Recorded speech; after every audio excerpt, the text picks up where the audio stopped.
Every business wants good customer reviews. Every customer wants a good experience. So what happens when both sides click? Or in some cases, when they don't? From Yelp and Entrepreneur Media, this is Behind the Review. Behind the review, dig deeper too. Behind the review, get all the news. Food, flowers, fixing, make business boom. Behind the review, dig deeper too. I'm Emily Washkovic, Yelp small business expert. Behind the Review features conversations with business owners and a customer who wrote one of their Yelp reviews. In our discussions, we talk about lessons they've learned that can be used by other businesses to improve their own reviews and their bottom line. Occasionally, I talk to industry experts on topics like digital marketing, social media, and leveraging technology. Today, I'm talking to a business owner who was actually on the show in our first year of running and who has also become an expert on many things.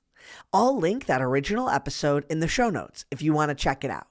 But today, we're talking about the sale of that business and the start of a new journey. Let's give our conversation a listen.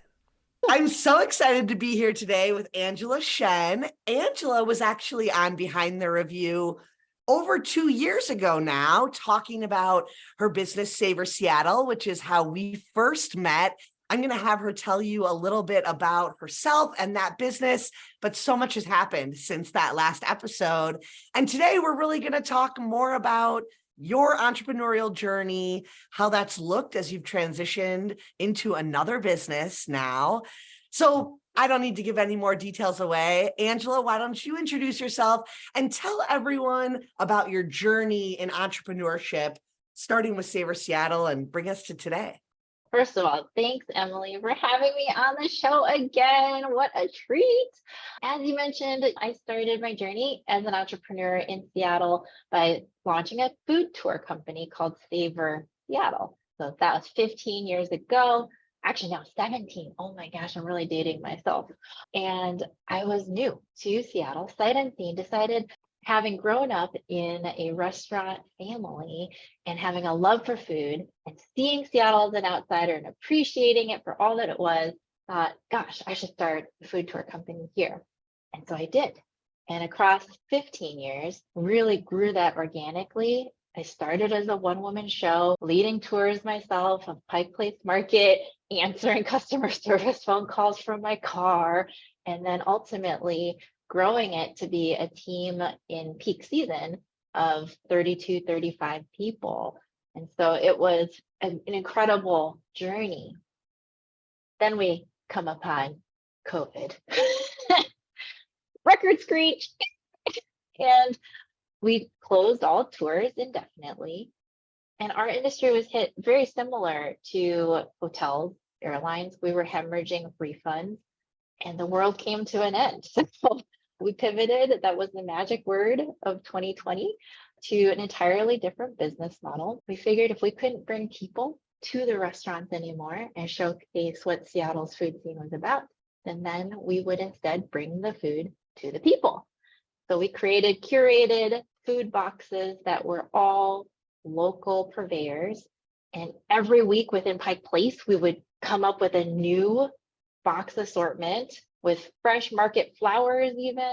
It was just bonkers. I can't even tell you what it was like, except for that it was like building a parachute while we were falling off the building. So an entirely new business. And in 9 months, we were very fortunate to be a COVID success story. We more than doubled our revenues in those 9 months during COVID versus our best tour year prior. And to boot, we also did a lot of good for our local community, because every single box that we sold, we donated a minimum of $5 to a local nonprofit. So that included the Black Lives Matter Fund, when we did an all Black-owned businesses box. We did an all women's-owned businesses box. So we donated over $100,000 that year of COVID. So it was an incredible journey as an entrepreneur, and seeing just what our community was going through. And I think that the message that we put out there at the time was, if we really value these small businesses that truly Yelp is built on, if we want our community to continue to look like that post COVID and pandemic, then the time to support our small businesses was now, and to put our money where our mouth was, to keep those small businesses operating on life support so they could make it to the other side. And so I'm really proud of that work that we did. We're a small piece of a very big puzzle, but we survived and thrived. And we're very glad that we helped over 200 other small food businesses in Seattle to do the same. What I love so much about your entire evolution and journey is your business has always been about collaboration, about partnering with local businesses and different restaurants and places that you wanted to show your customers. And honestly, I believe that's why you were able to pivot so successfully in the pandemic, because you had these relationships and these people that trusted you on the consumer side and knew that you were working and finding incredible local people to support and almost giving them a way to do one thing and support many.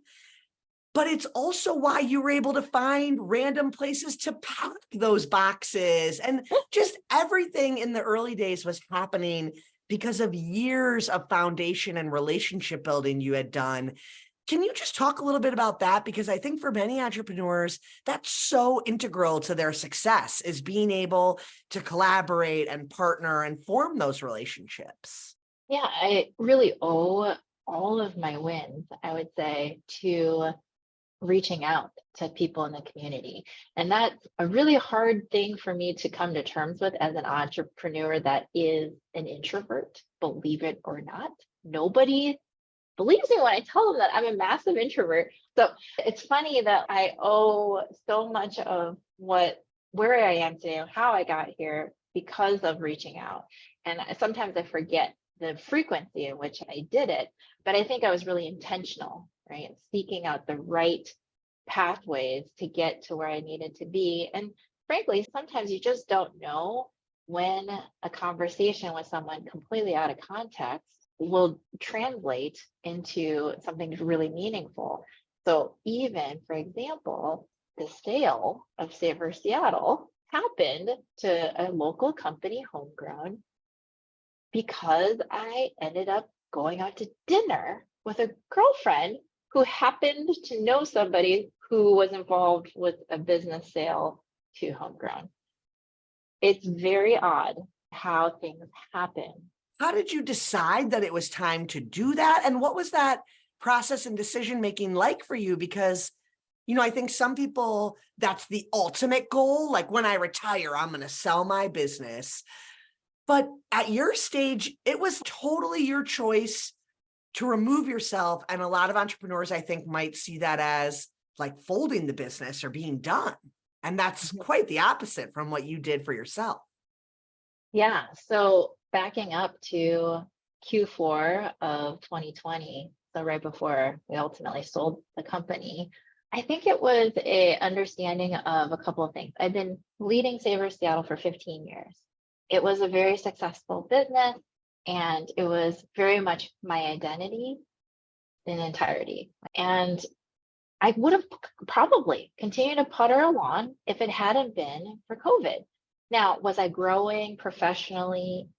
Was I super fulfilled and learning new things every day? No, but it was straightforward.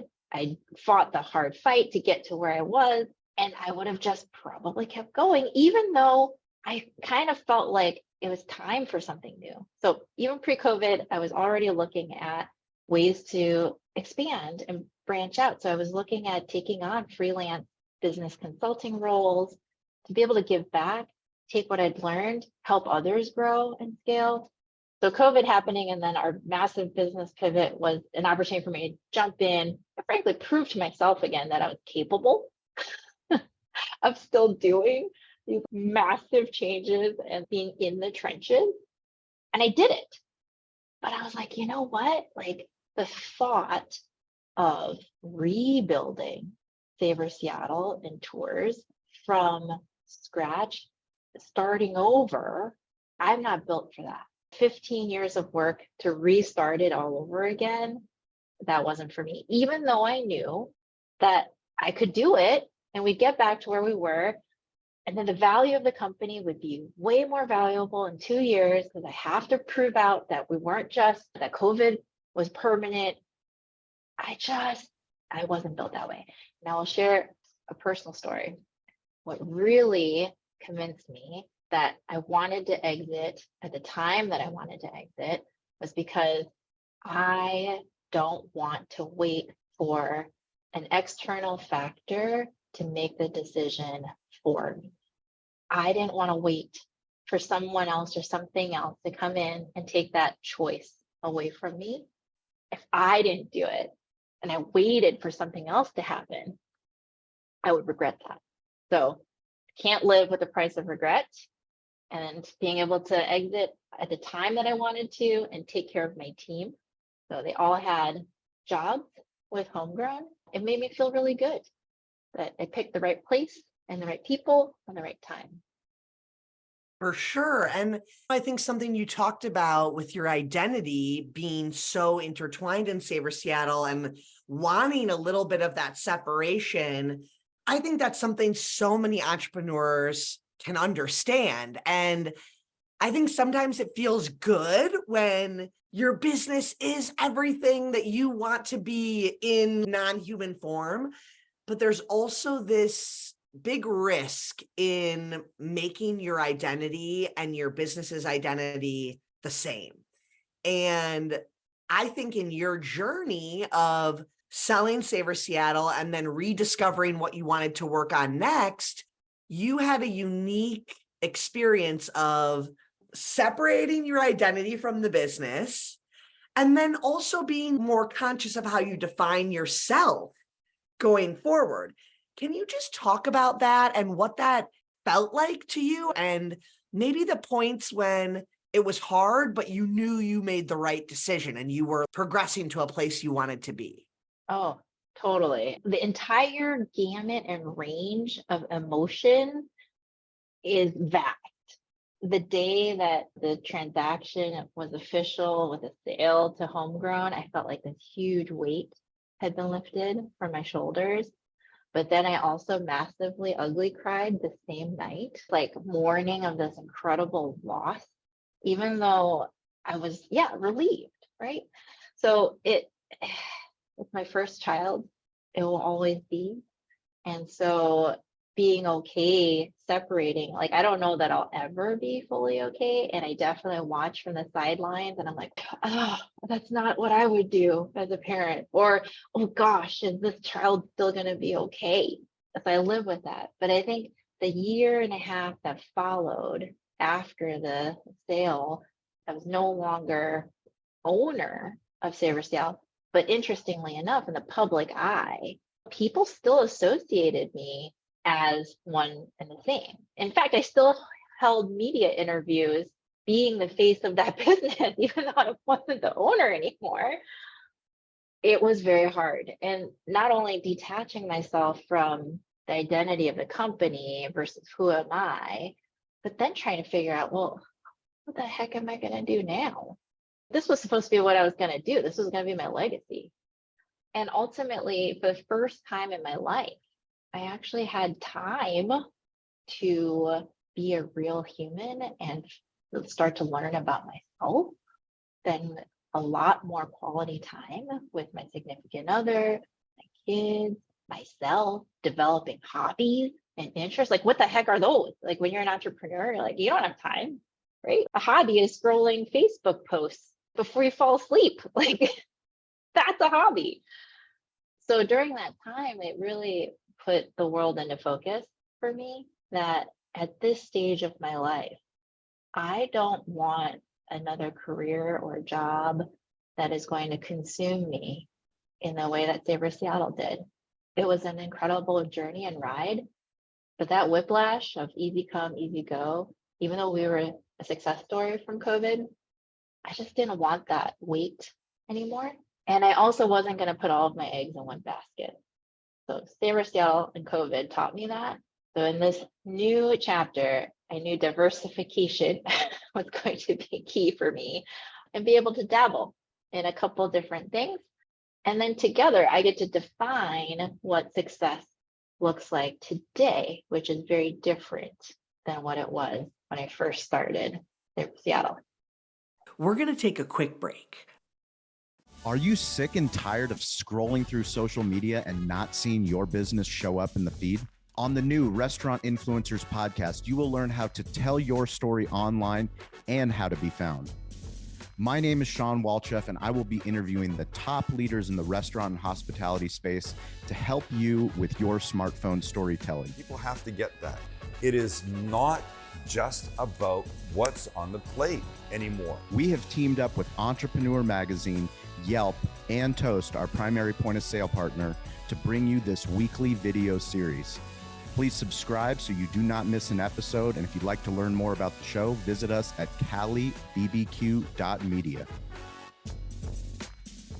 I remember a brief period of time where it was like, maybe I'm going to find a job in corporate America, or maybe I'm going to go work for someone else.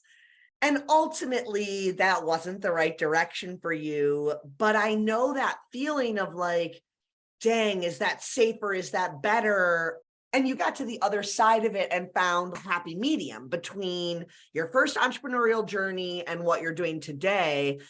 Can you just talk a little bit about that? Maybe what that period was like, what you discovered when you thought maybe that was the route you were going to go, and then tell us where you've landed right now. What's your current project? That's so exciting to me, and really not completely different, but has adjacent interests to Savor Seattle. I've always said that I can't live with the price of regret. And the only way to know definitively whether something it can work or not is just try it. You can always go back. And so one of those decision points was, gosh, man, could I ever work for someone else again? Would I like it? I fully appreciate all the benefits of stability, health insurance that I'm not paying for, all of those things. Could I work for someone else again? And so there's only one way to find out. Well, I did. I took a full-time job working for a company for 7 months, and I actually really enjoyed it. I actually really enjoyed it. I love working with a team, working on big problems, and really taking that skill set and magnifying it. I see that as I can always go back. So my true calling, I think, is to create my own path, whatever that looks like. So being an entrepreneur or helping other people to carve their path. My secret, my superpower is being a spark for others. So that meant starting my own thing again, which I really would never have written in my book, that I would sell one tour company just to start another one, which is exactly what I am doing. So I've launched another tour company. I know the naming of this is just going to knock your socks off, but I went real crazy with this one. Ready? Savor the Wild tours. So we focus on wild food experiences that Washington State is famous for. So things like mushroom foraging, shellfish gathering, and pop-up dining experiences that show off Washington's famous wild food. I think what is so special and what landed me here was, of course, yes, I finally had time to invest in hobbies, and I'd always wanted to learn how to mushroom forage. At the beginning of COVID, I met some people who were into it, and then that's all it took, just moth to a flame. So it was off to the races, and people got really into foraging during COVID too. But now it's real hip to be a forager. So I thought, hey, could this be a business? Turns out it can. And I love all of the things that I ended up falling in love with here in Washington for its food as an outsider. Oysters, clams, Dungeness crab, salmon, peaches. It's incredible. We live in a cool place.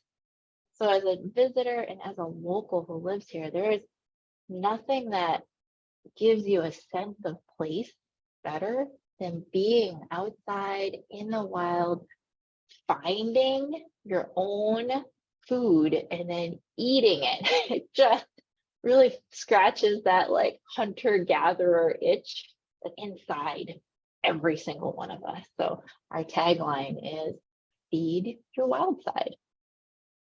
I love it. The thing also that I love is, yes, some components are the same. If you want to look at the two businesses on paper, they're so different in almost every other way. I think of the core elements of Savor Seattle being the restaurants and the places that you take your customers to.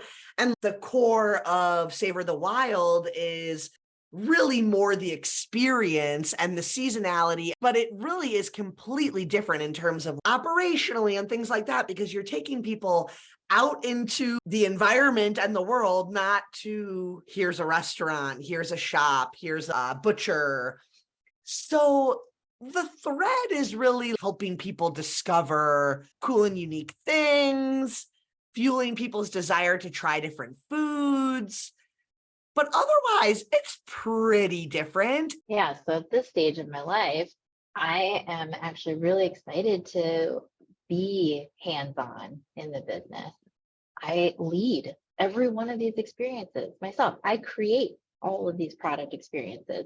I scout every location myself before I take people there. I see what I'm doing now as being an ambassador of Washington, because this state is so flippin' cool and special. Like the more I travel the world, the more I appreciate how lucky I am to live in Washington, to be close to mountains, water, Seattle, which is an urban city, like all in one place. That's hard to find. And so I love seeing people's eyes just absolutely light up because they cannot believe that they've lived in Washington their entire lives and have never, ever shucked their own oyster from a beach, or they've never been in a forest that is like emerald carpets of moss for as far as I can see. It's the stuff that you read in fairy tales. And you're like, this is here? And to come home with 7 pounds of mushrooms that you found in 2 hours, right? Like I believe in creating experiences that are distinct, right? Like compact, you don't waste time. That's my job. I should be as the one taking you to this place and creating an experience for you, something that you don't have to waste your time and your energy. And so I'm approaching these experiences in a way that I don't think have been done in this industry yet. So I'm excited to see where it goes. And I know it's hard work. I'm doing double duty, triple duty. Basically, I'm guaranteeing that if I take you somewhere, you're going to go home with a lot of goods. And if I don't put in the hard work to deliver on that up front, people are going to be disappointed. And I don't want that. I want people to walk away with that sparkly look in their eyes that they'll never forget. And it's the spark and the start of a lifetime ahead of them, of treasure hunts of their own with their friends and their family. And they're just excited to get outside and feed their wild side. Yeah, I love that. And something that makes me think is, you know, if we want to talk more of the like tactical, I think when you started this new business, you went through that journey that business owners have all the time when they're adding a new item to the menu or going to start giving a different offering or whatever the case may be. You have to conceptualize what you're selling, make sure there's people interested in it, and then you have to start the supply and demand. Could you just talk a little bit about when you started imagining these trips and then figuring out, okay, here's what we're going to provide people if they sign up for this, and here's what's included, and here's how much I'm going to charge. How did you even begin doing those things? It's not like you can look at a competitor and say, oh, they sell it for this, I'm going to sell it for this. I mean, you were starting from scratch, designing in your head what these offerings are. Well, my background is in brand marketing. So everything that I do I think of it as being grounded in the perspective of the customer first. So, what would a customer want to see and experience, and how do they want to feel? That's super important. And so, when I think about how I felt wanting to learn how to go mushroom foraging, of course, the number one thing people are afraid of is dying. They're afraid they're going to eat something that's going to kill them, right? So they're like, okay, there's a huge trust factor of safety that needs to be addressed first and foremost. And so I think about, okay, what are some of the other pain points? You just do start doing competitive analysis, like, okay, of the other people who are, or outfits, or other ways that you can learn how to mushroom forage, what's annoying about those experiences? Well, you could, in theory, go out, drive 3 hours, be with a group of 60 other people, and find zero, and then go back home after you've already spent 150, 200 bucks. And you're like, that's not cool. But I could, in theory, at least check the area beforehand, and I can at least tell you that there won't be any there. Okay, that again, that's harder work on me. But the value of what does the customer want, especially for their first time, they do have this magical vision, whether or not that's realistic or not. You want them to walk away with this incredible wow moment that they're just like, this is unbelievable.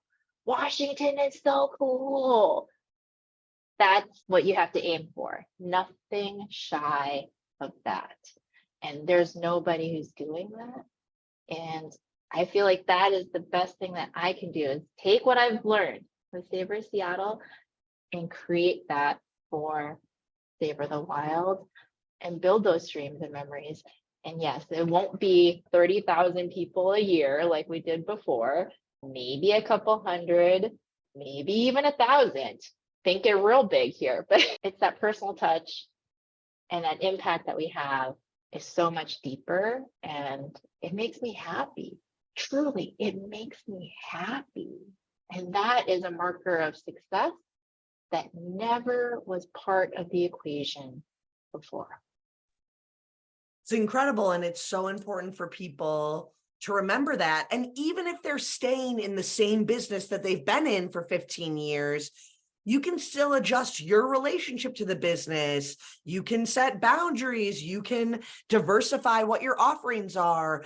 And there's so much that can happen just with the owner changing their own relationship or putting themselves in the eyes of the consumer and saying, all right, what do we want to make different? Or how do we want to improve the experience we're currently providing? You have different goals for this business. Like, you're never going to have 20 people doing these tours on behalf of your name and your brand. How has the new definition of what business success looks like for Savor the Wild impacted your life and your business? I've never been so excited to be hands-on and boots on the ground, like in the company trenches day to day. I was working real hard at my last job to get out of that. And it took 15 years to get there. And for the first time, I'm excited to be the one to lead these tours, to create these products, to research how I'm going to do it. And that meant 2 weekends of driving around and pouring down rain, scouting 20 different beaches to find the perfect places to take people. That I'm like, okay, it's got to have good bathroom infrastructure. Oh, you can't make people walk too far. It's got to be magical, but it's got to be good for clams, oysters, and other kinds of shellfish. It's this intersection of all of these factors, but I like it. And the reason why I'm okay and wanting to be in the trenches is because I am learning all new things every day. I didn't have that anymore with Savor Seattle. I wasn't growing in this kind of capacity every day, and it feels good. And that's what I tell people all the time, is that you should be a lifetime learner. If you've stopped, or you feel like, oh, I know enough, like, oh, I'm a pro at this already, that's no fun. I'm having way more fun today than I have had in years. And yes, I'm not making as much money, certainly not right now. And I may never, frankly, but that's okay because I get to control my schedule. I get to decide what we're going to do. And how did I know how to price it? Heck, I still don't know how I'm going to price it. There's only one way to find out. You don't live with regret, right? You try it. If it doesn't work, you make adjustments and you try again. Wait, like I think we did overprice one of our shellfish products when it first launched. I was real bummed about it. I licked my wounds and I was like, okay, sounds like it needs to be lower. Like, I think we should rent boots and have that included as part of the experience because nobody just walks around with like rubber boots with them, especially travelers. So now I have a bowling alley's worth of rubber boots in my house. That's what it takes sometimes. And when you're describing this new role you have in this new business you're creating, really in the trenches, that sounds so much like you have your hands on everything and you're really involved. But Savor the Wild is not Angela Shen the way that Savor Seattle was. Can you just express a little bit how you're able to still be involved, be active, care so much about it, but have a little more separation of your identity this time around? The jury's still out, right? Because this is still new. It may very well end up defining Angela Shen 2.0 here in Seattle. It's possible. Frankly, if I do my job right and I'm good at it, it should in some capacity.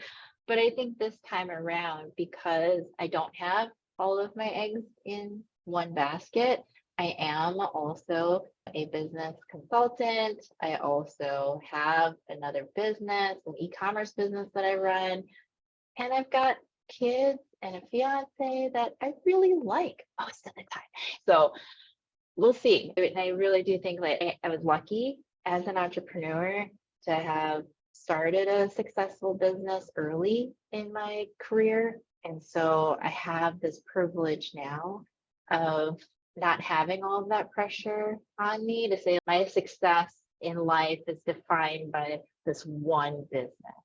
I did that and I feel really proud of that. And my kids got to see that. And I think now it's about showing them and myself that I'm capable of more. Like I'm not just a one-trick pony, even though that's probably the biggest fear inside that I wrestled and probably continue to wrestle with after selling Savor Seattle is like, gosh, everybody's question is, well, if she did that on her first go, the next thing's got to be bigger. Can't wait to see what she does next. Like, oh, I don't want it to be bigger and I don't want to let anybody down. So that was definitely a big part of what I think held me back from taking that leap and that jump. But again, can't live with the price of regret and you can always go back. So that's why I'm here now at Savor the Wild. Absolutely. That was great perspective. I think for a lot of business owners, even just some of those little tips like diversify what you're interested in and what you're working on, and also be okay with success being measured by your expectations and not the expectations of your customer or your community. Of course, you want their opinion and feedback, and when you're trying to see how things are received, what they think matters so much. But at the end of the day, you should really only be stretching yourself as far as you want to. And that's kind of the definition of if your business owns you or if you own your business. Do you have any advice for parents? I feel like I always try to ask my parent entrepreneurs if they have advice or ways that they set boundaries or anything that you want other entrepreneurs to think about if they're trying to stretch themselves to be there for everyone. Well, the reality is you can't be everywhere all at once. And there's only so far that rubber band's going to stretch. So something has to give. And for me, I know that I'm a better parent, spouse, friend if I dedicate a little bit of time every day to myself. And the way that I do that is getting an early morning workout in. So I do have to sacrifice sleep in order to do that. So I wake up at 4:35 in the morning, drive to the gym, then come home, hopefully before they've gotten out of bed. And on the days that I don't do that, I am still using that same time to get a jump on my work day when it's quieter and I don't have as many interruptions, either from my inbox or from little people asking for attention. It's just like with a book. You can't read all the chapters at the same time. So you are going to take a little bit from one, a little bit from here, but in the end, you're writing that book however you want to write it.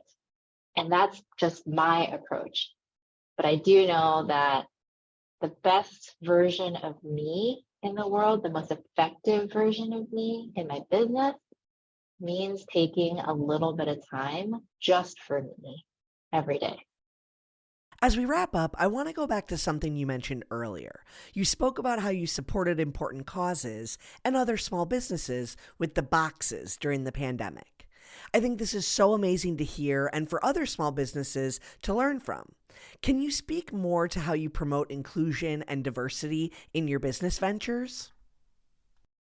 What I took away from running Savor Seattle in its second generation or iteration with Box Life was this importance of diversity and inclusion, because our boxes really supported a lot of underrepresented voices in our community.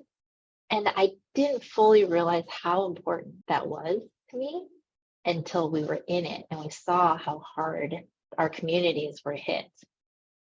And I think that with what I do now, I always think about the people that I see in the woods and at the beach. And I have to say that I don't really look like your average mushroom forager.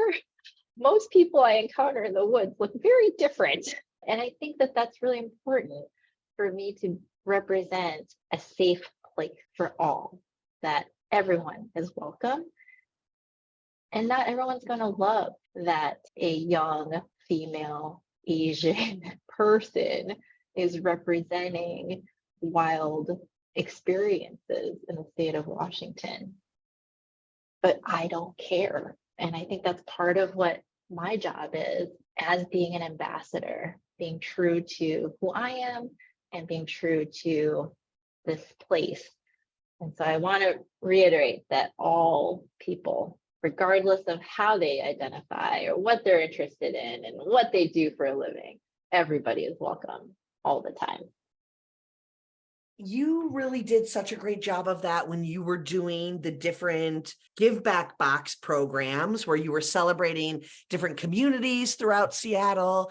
And something I really admired about that period was you were going to go and support a ton of different groups and backgrounds because they mattered to you, and you weren't going to worry about if not everything resonated with all of your customers. Can you just speak to that a little bit? Because I do think sometimes businesses get a little too laser focused and they're afraid to do certain things or identify with things, when really casting that bigger net and inclusion and diversity is normally a bigger driver to your bottom line than maybe business owners even consider. It's good for business, but also good for your soul. I think about if people sign up to spend time with me or choose not to sign up and spend time with me, and it's because of my background or potentially the very diverse mix of people that come on our experiences, then I'm not the right experience for them, period. And so this is who we are, who I am, and helping to change that face of people who you run into in the woods. I want to be a friendly face. I am a friendly face, and I'm being inclusive instead of exclusive, which is very different than what has happened to date. And so that's part of, I feel like, a personal mission that's super important to me as someone who is of minority background and had to deal with adversity to get to where I am today, and will continue to deal with it. But I want to make it easier for others to come into this space and to do so in a way that feels safe and welcoming. And that concludes our episode. Be sure to subscribe so you get new episodes every Thursday. I hope you enjoyed it and were able to take a thing or two away to implement in your own life, whether it's a new idea that you can bring back to your business or a fresh perspective on how to be a positive influence as a consumer. We share these stories to inspire and create more meaningful connections in your local community. For more information about today's business or to connect with me, check out the show notes. Behind the review, dig deeper too. Behind the review, get all the news. Food, flowers, fixing, make business boom. Behind the review, dig deeper too. This episode featured a conversation with Angela Shen. Special thanks to Jesse Chayet, who helped edit this episode. To learn more about the story, head to yelp.com/behind the review and check out the guest details and episode takeaways. And don't forget to subscribe to the show on your favorite listening platform so you get an alert each Thursday that we drop a new episode. To claim your own Yelp business page and start engaging with consumers, visit business.yelp.com. Our theme song is performed by Ali Schwartz and produced by Robbie G of Messerol Sound.